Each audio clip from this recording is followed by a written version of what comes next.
welcome to my channel. My name is Linda. I have some fun crafts for you today. So what are we waiting for? Let's get started. Today we'll be working on some rustic farmhouse style pumpkins for your home decor. So let's get started with project number 1.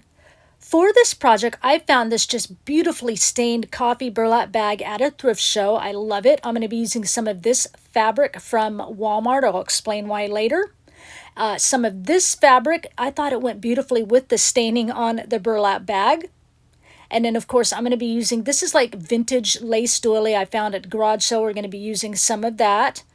And then just some of this homespun fabric from Hobby Lobby. So burlap, as you know, often has a real wide weave like this does. So this fabric from Walmart, I'm actually going to make like a liner for the inside of our pumpkin here. You don't have to, but you know, I don't want the stuffing to show. Like here, if I put this white fabric behind it, you could see that. So if that doesn't bother you, then you can go ahead and just stuff the pumpkin and, you know, it'll be seen through the open weave of the burlap. Otherwise, you'll need something for a liner. So my pumpkin's going to be 22 inches in diameter. Now, with your fabric, you can obviously cut just a circle, but since I'm using burlap that has writing on it, I'm going to cut my pumpkin in 2 halves, because if I just cut it a circle, then one side will be up and one side will be upside down, and I want both my writing right side up. So what I'm going to do is just fold my circle in half, and I'll cut half out of this side and then move it down, of course, and then cut half out of the bottom part where I want my writing, and then I will just sew it together. Okay, so also on my liner fabric, you can see I don't have a wide enough piece, so I'm going to have to do it in like 3 pieces. It doesn't matter because it's not going to be seen. So here I have my pieces cut out for my liner in 3 pieces, of course, and I'm showing you this in case you don't have enough fabric and you have to do the same thing if you're doing a liner on your pumpkin. And then here it is sewn. It wasn't anything exciting. I just sewed it across here and here. If you're a gluer, you could do the same thing, just glue your pieces together. Now, if you've cut out 2 half pieces of your fabric, make sure at that straight edge you add about an extra 1/2 inch on each piece. That way, when you do glue or sew it together, it'll be the exact diameter you want. Otherwise, your circle will be smaller. If that doesn't matter to you, then don't worry about it. But I wanted mine to at least be an extra inch. I actually could have made my diameter circle way bigger than we did, but that's okay. This works. So you're going to put pretty sides together of your fabric. And then if you're a sewer, you're going to sew down along that straight edge. If you're a gluer, you're going to glue between the 2 pieces of fabric along that edge. Now, since my burlap has a really large open weave when I sew, I'm going to do a zigzag stitch. I'm going to do this off camera because it's boring. It's just a zigzag stitch down a straight edge. But I go over that same zigzag stitch twice to make sure I've got those, you know, open weaves in. Here it is here. I went over it twice. Okay? Just an FYI if you're a sewer. If you're a gluer, just make sure you use ample glue and glue it really well through those weaves, all right? All right, now I know you can see the seam, but don't worry, we'll cover that up. Now this next part, I'm using this fabric like a patch. You know, like when you have jeans, you've got a hole ripped in the knee, you want to put a cute patch behind it. That's what I'm going to do, and I'm going to kind of put one patch in this area, flip it over, and one patch in this area, okay? And there's a couple ways you can go about it, but the way I'm going to do it, I just cut out a couple of squares, doesn't matter what size, fold the fabric in half, and I'm going to see here if it's kind of in the spot where I want to put that patch on the wrong side of our pumpkin. And if you're a gluer, you're going to glue around the outer edge of that patch. Leave that inner edge open, because once we've got our pumpkin all sewn together, we're going to take some scissors and we're going to create some holes in that burlap from the outside of the pumpkin so that we can see our plaid.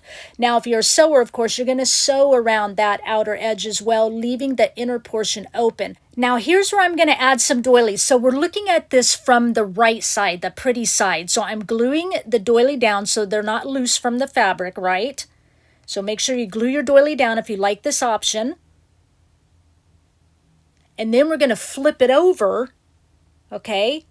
Here we go, flip it over. And then, of course, any doily that's kind of hanging out, now we're on the wrong side. We're on the wrong side of our pumpkin, the inside. I'm going to just glue those down, of course.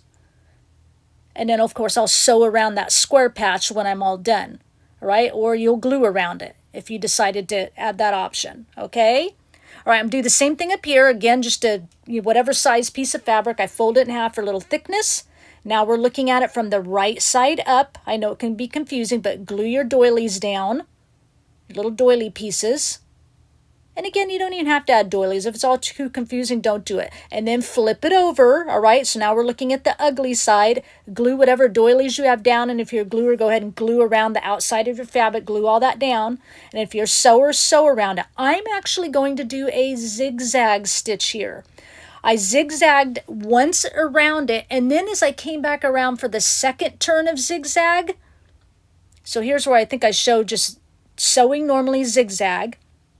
Okay, and then if you don't want to glue around it, but you want to make some fun hand stitches in your gluer, that would be okay too. And might I suggest a darker thread so that you can really see that from the other side. So here, as I'm doing the second go around of the zigzag, I keep pressing my reverse button and moving my fabric around so it looks just all like way out of sorts. If you can kind of see around my fingers, it comes out of alignment, it goes on the same line, that kind of thing. I just kind of move my fabric all just however crazy, doing that second go around of zigzag. You can see like up by my fingertips up at the top there how some of the line went out as I went back in, just being crazy with it. Okay? And again, like if you want to do hand stitches and you're a gluer, like black thread or something like that, so it's seen from the other side. So this is what it looks like from the inside. See, all funny and weird, but that's okay because from the other side it looks cool. Plus that double zigzag, we're sewing through weave of fabric, right? So we want that there. We want to make sure that weave is sewn in. See how all that looks all funny and sewn? That is perfect. All right, now here's the liner if you choose to do a liner. All right, I'm just going to lay it in there and making sure that my pretty side is down against the wrong side of the pumpkin. All right, I'm going to just use some crochet thread and like an upholstery needle. Going to go really fast here. You're going to go from the inside to the outside. If you want a slower version of how to do this, there'll be a link to my blog in the description box with a short video tutorial. Pull your thread all the way through till you hit the knot, and then I'm going to come back through the other side about a 1/2 inch away, leaving my needle partly out, and then I'm just going to pleat the fabric onto the needle as many times as I want. Just pleat. I probably do 10 pleats. It doesn't matter. I have a big long needle so I can do as many pleats as I want. And then once I'm done pleating that section, I will pull up my thread all the way through and pull it apart. There you can see it. And then I'll continue that all the way around till I come back close to my knot. All right? So here I am coming back close.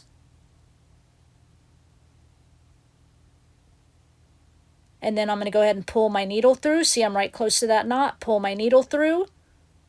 And it's okay that I have a loop at my knot because we end up cutting that off. So that's why I just do a knot when we first start with a loop on it. And you're going to pull both pieces, just kind of back and forth, pulling both long pieces of thread till you gather the top of your pumpkin up. All right, and then you're going to stuff your pumpkin. All right, I've got most of it stuffed here. I'm doing a little bit more stuffing here. And then I'll pull my threads as tight as I want, leaving enough room for a stem. If there's a little more showing, that's okay, because we'll cover it with moss. And once you get your opening smaller, then go ahead and just tie it off in a knot. I did a few little stitches right here.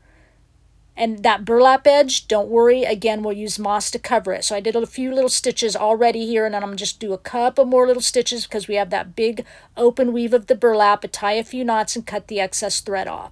Now my stem is a big tree. I went out in the backyard. I literally, a handsaw, and went out and cut some limbs off of some trees we had out in our yard debris. So I'm putting that in there. And now it's time to make some sections on our pumpkin and cover our seams. So I took some big twine that I get at Walmart. I fold it in half, and I've got the center placed on that seam on the bottom, and then I'm going to bring it up over the top and just kind of do a little half knot here. I'm going to pull it nice and tight, and then I'm going to just kind of make a little triangular slant, as you can see there. Wrap it back around to the bottom. Now when I wrap it back around to the bottom, I like to bring it under that first initial twine area there so it kind of holds it, and then just tie another little half knot under it, wrap it back up and around the top again.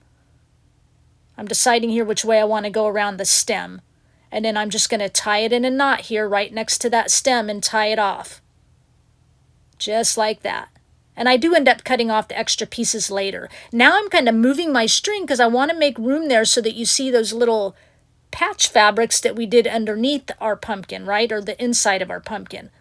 Okay. All right, now we'll do that in a minute. I'm going to go with some covered wire from Hobby Lobby. $1.99, but got it 40% off. I love to wrap it around that. I just think it gives it some whimsy, but really light so it doesn't take away from the stem. And I'm going to take some Distress Oxide ink and gathered twig and just kind of darken up those cut areas of the stick there so it doesn't just look like freshly cut stick. Right, and then I've got some of these leaves from Dollar Tree, burlap leaves. What I did off camera, just took that black thread and I just sewed around the leaf to give it a little bit of interest so that the leaves kind of stand out a little bit, okay? I've got some moss on here. I'm just kind of gluing it in place, making sure I cover around that stem so you don't see any cotton, covering over all those burlap strings around where we sewed it. I still haven't cut the strings off of the twine yet because I wasn't sure whether I was just going to tie that in a bow and use it or not, but I end up cutting it off. Now I'm taking the leaf and I'm just kind of crunching it down near the bottom, and then I'm going to stick it down into that moss, into that opening a little bit. And then, of course, I'll do the same thing with the other leaf, just kind of right at the bottom of that leaf and find a spot here and just kind of push it in under that moss next to the stem. Now this is just some raffia ribbon I tied in a bow. You're going to see it, or in a knot, I guess. You're going to kind of see it on the pumpkin, but I end up taking it off there because I move it. Now these are some sticks from my supply. I got these at Hobby Lobby like probably 5 years ago. This is like the first time I started pulling it out and using it. It's funny how we get stuff thinking we're going to use it and we don't. So I'm just tucking some sticks in around. I'll do both sides. I just thought it would give it a real rustic look. This pumpkin is our most rustic of the bunch today, and I think it's fun. It's fun to really, like I said, get that rustic in there. You don't see me put sticks on the other side, but here they are now. Now we're at the bottom where we're doing our little patch area, right? So I'm just taking some scissors. Be careful when you do this. I've got little sharp scissors, and I'm just trying to make sure that I'm staying up above like the doily in that fabric, that I don't cut that, and I'm just cutting the burlap, okay? I was trying to rip it, but you can't rip this burlap. And I'm just wanting it really rustic, really just raw looking, and cutting pieces out. And then once I cut it, then I can go along and kind of scrape my fingernail along the burlap to get the little strings to come out. And I'll do a little bit here as well. Now on this particular side, I wanted this to originally be the front of my pumpkin, but because we're doing like a short round pumpkin, if you did a tall pumpkin like we've done in the past and we have the 5 like eyeball shaped pieces we have to sew or glue together, then you would see that patch better. But because we're doing such a lower, just regular circle round pumpkin, our pumpkin is short and squatty versus tall. So I had to change it to this be the front side because my patch was higher on the pumpkin versus the other side, if that makes sense. And now when I cut my patch out, there really wasn't enough doily in that area. So I'm actually, let's talk, adding some doily in and just gluing it underneath the area of the patch. Okay, and then I'm doing a little patch over here. All right, adding a little bit more doily in this area. It just needed a little bit more for my taste. But you do you. Ha, got it in. Got to get that saying in each video. Now I'm taking that little raffia where I tied like a half knot, and I'm just kind of gluing it down along the stem. And then that homespun fabric I've tied into a bow, I'm gluing that down as well. I ripped about a 2-inch strip and then into a bow, and now I'm kind of wrinkling and crinkling my fabric because I don't want it to just hang straight. I want it to have the wrinkles and crinkles where I want it down the pumpkin, and I'm gluing those little pieces into position, just kind of spot gluing. Also, where I glued these, I kind of framed that patch area so it draws your eye to it. And no, I still haven't cut the tails off that twine that we wrapped our pumpkin in. I will get that done off camera. The last thing we're going to do is glue one of these cute kind of mustard color little velvet pumpkins from Dollar Tree in the center of the bow. That makes this project complete. We'll take a look at the results at the end of the video. Let's move on to project number 2. So this project I actually wasn't going to show, but I thought, why not? It's pumpkins. I found this blanket at a thrift store and I love like the fuzzies on it. So I cut it into the same 22-inch diameter circle we used on the other one. Now I went ahead off camera and I already stuffed it and sewed the top together because we already know how to do that, right? We just did it. So here's what it looks like. I think it looks fun. I love the texture on it. All right, so we're just going to decorate. But first, we're going to make some sections. So if you want sections, a nice big long piece of twine, center it on the bottom, wrap it up to the top, make a half knot, then kind of pull it diagonal. So you've got a couple of triangles on either side. Wrap it around the bottom again. I like, again, to go underneath that initial first piece I wrapped around and then pull it up again, make a little triangle action up to the top. I'm going to try to tie it kind of at one end of the opening so that we have room for our stem, not in the center of that opening because I want my stem to go in the center. See how I'm kind of tying my knot kind of at the bottom a little bit? Do you know what I'm saying? Leaving enough room for a stem. Again, I have another stick here I got out from the backyard. This one's a little smaller. And then I've got room to just go right in between that twine and glue that stem in. Of course, I'm bringing in my paper covered wire from Hobby Lobby. It's wrapped around my stem. Give it a little whimsy, and I'll go ahead and just kind of glue it down along that stem into the cotton a little bit.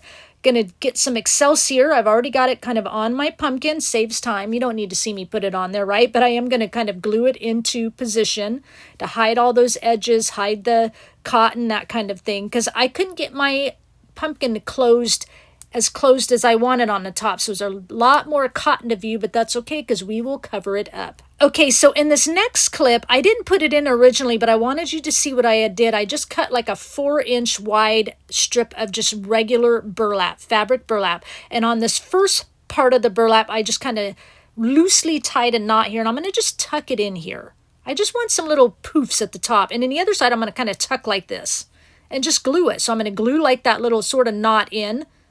And I put a little glue on the inside of the knot too so it doesn't come apart. And I'll kind of glue this tail down a little bit. And here I'm going to push that in a little more. And then I'll make a little loop here. And then I'm going to glue that little part of that loop in. That's it. Just real haphazardly loose loops.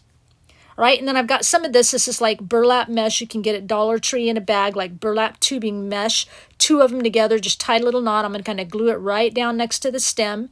Just gives it a little movement. All right, I'm going to use some of this eucalyptus from Dollar Tree, just a couple little stems. I love kind of that cream and really light orange texture, kind of on the back side of the stem, one on each side. And then this is just some pit berries. I've got kind of white and cream here. And then this is just all kind of cream color. So I put, both in the same spot right around that burlap mesh there, burlap mesh tubing. All right, and then this is just some ribbon from Dollar Tree. Tied it into a loose bow. Again, going to just glue that right down in there. I liked the white edging on the orange because I thought it brought out the whiteness of the pumpkin. All right, and then not really like a bow, just again, some more loose loops so that it matches with the loose loops of the burlap. And then I've got 2 pieces of that thicker twine. I tied it 2 bows, and I'm just gluing the middle, the knots down in together so it looks like I did a 2-loop bow. And that'll give it some movement and then also bring the color of that burlap forward again. So it all ties in together. And then I've got one of these pumpkins on a stick from Dollar Tree. I love these crochet pumpkins. I cut the stick off. We'll set it aside for a minute. I don't want to glue it on yet. And then I will have a free printable for you on my blog. Actually, it's a couple printables, PDF, PNG, and one that's a larger size. You can see to the upper left kind of what it looks like. I printed it onto fabric and then I sewed around it. There will be also a video on my blog, short tutorial on how to print onto fabric using your inkjet or laserjet printer. And then I'm just going to glue that onto a wood slice. And then I'm going to glue that wood slice down. I'm going to see where I want it here. And then we'll glue the pumpkin over that. And that makes this project complete. We'll take a look at the results at the end of the video. Let's move on to our last project, number 3. Quick and easy, I love it. So here's what I'm going to start with. This is actually one of those like $5 pumpkins. Maybe there's 7 now from Dollar Tree. Love the corduroy fabric of it. You could just use one of these from Dollar Tree, paint it, cover it in fabric, whatever you want. But I have this one, and I tore it apart one time because I wanted to see how they did those seams there, how they brought it in. And I'm just showing you, they sewed elastic into that to make it gather and pull those sections in. So this one's messed up, but we'll fix that, all right? And then I've got this little plate stand thing. I got at a thrift sale for 50 cents. And different, like, greenery from Walmart that was on clearance. This is from Dollar Tree. I may use these, although I don't end up using these. The leaves are too big, but I like these little pieces in there. I do use those, although then you really can't see it, but I know I used it. And these are those boxwood picks from Walmart. I end up using mostly this next one, these. I don't know what I cut them off of. It's the same as the first ones I showed you, just these ones here, just a smaller size. They worked better. But anyway, so that's kind of the greenery I'm going to use. So the first thing I'm going to do is just take my little plate here, and I'm going to make a circle on some foam, and then I'm going about a 1/4 inch in from that circle, and I'm going to redraw it because the little lip on my little plate here is about a 1/4 inch in, because I want to cut this foam to fit, obviously inside that open area on the plate. Now, you could use just those flat plate type wood risers from Dollar Tree. Would be cute. You just might have to do a little bit more greenery along the sides. Mine has a little lip so it covers some of the styrofoam here. I'm just trimming it a little bit, and we'll place it inside and glue it later. But totally would work on a more flatter little stand. All right, so this is my stem. It's actually, I spray painted it a dark brown. It looks kind of black, but it's a dark brown. We're going to set that aside. So I'm just taking some regular twine here, and I'm just following the sections that are already there and just wrapping it around bottom to top, just like we've been doing on the other pumpkins. Okay, that way here I'm going to pull it up over that one that's messed up and pull it nice and tight and bring it in, and nobody knows the wiser that I messed it up trying to see what was inside. And then there's just a little bit of fabric here I need to kind of pull in and glue a little bit better. I need to pull it up and glue it because that's where I, took it apart. And then I'm going to glue the stem in. Perfect. And then I'm just taking that thicker twine and tying a little bow. An easy way to dress up your pumpkins, whether you use the fabric or the colored styrofoam ones. Right? Add a little moss. And this one, because it is fabric, looks like we made it. I know, looks like we made it. Okay, enough singing for you. Gluing my moss down. It's all in your head now. I gave you all earworms, didn't I? Sorry. Covering up all that cotton. Nice and simple.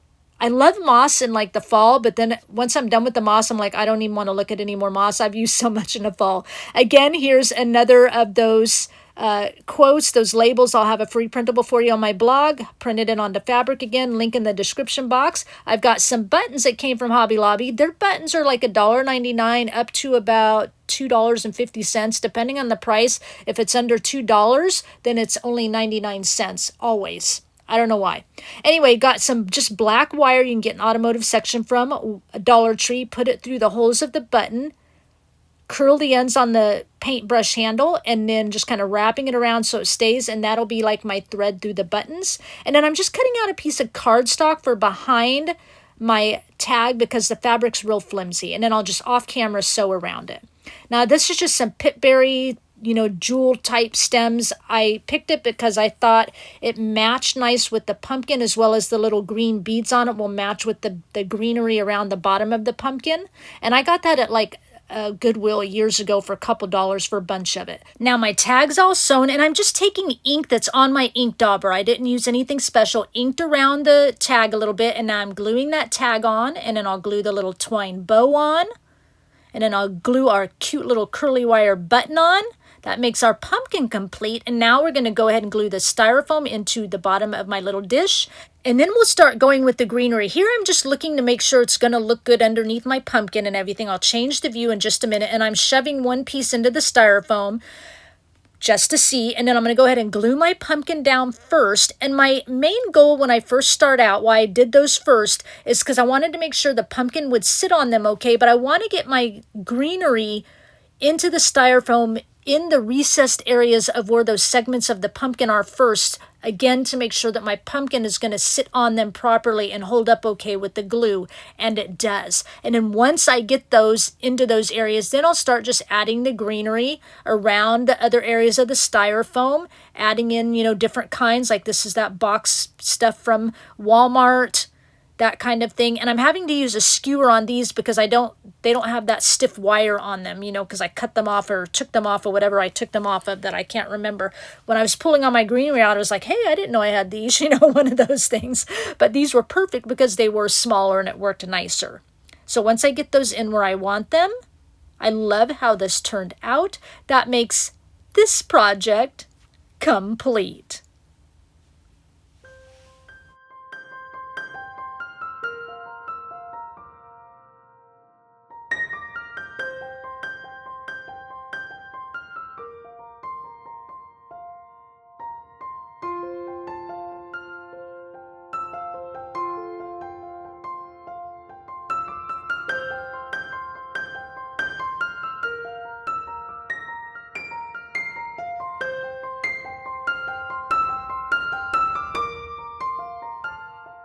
So I hope you enjoyed our Rustic Farmhouse pumpkin home decor today. Leave me a comment down below and let me know which project was your favorite or which project you want to try and make. I know you can do a beautiful job. Make it your own. Make it you. You've got this.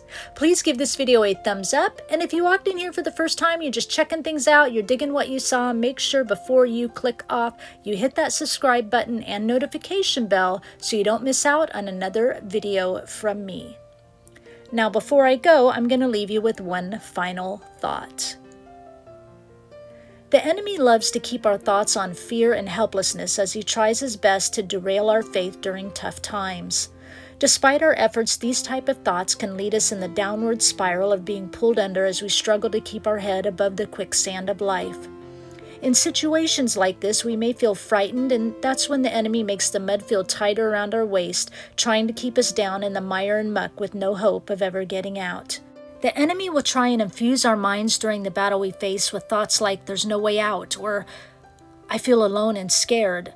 Are negative thoughts from the enemy who incidentally studies our every move, knowing we will inevitably think about these type of thoughts when the jumbotron of life is playing in slow motion, will try to rewrite God's playbook. And yes, sometimes the playbook looms large and frightening, but it's in this particular moment that we are presented with the opportunity to trust in what God has for us. It's in this particular moment that our faith needs to reach out and see the outstretched hand of God leaning forward to help us out of the sinking mud. It's in this particular moment that no matter what the enemy tries to rewrite in our playbook, that we need to stretch forward with hope and grab God's hand as we see all his power and might erasing the lies of the enemy from every single page. In the Bible, the book of Psalms, chapter 27, verse 13-14, it says, "I would have despaired had I not believed that I would see the goodness of the Lord in the land of the living." Wait for and confidently expect the Lord. Be strong and let your heart take courage. Yes, wait for and confidently expect the Lord. No matter how deep we may feel we are sinking, God will always provide a way out of the quicksand by giving us the strength to rise to the surface on dry land with his help. He will never let the enemy keep us down with no way out, so we cannot give in to the worry or fear that the enemy tries to bestow upon us. In the Bible, the book of Isaiah, chapter 41, verse 10, "Do not yield to fear, for I am always near. Never turn your gaze from me, for I am your faithful God. I will infuse you with my strength and help you in every situation. I will hold you firmly with my victorious right hand." We must keep our faith and trust in the protection of God's hand as he places us firmly on his rock, because if we believe in God, then we believe in his righteousness, and we believe that his truth will always prevail over the enemy's schemes. Psalms 119, verse 159 and 160. "So in your tender kindness, breathe life into me again. The sum total of all your words adds up to absolute truth, and every one of your righteous decrees is everlasting." I thank you for sharing your time with me, and I'll talk with you again soon. Bye.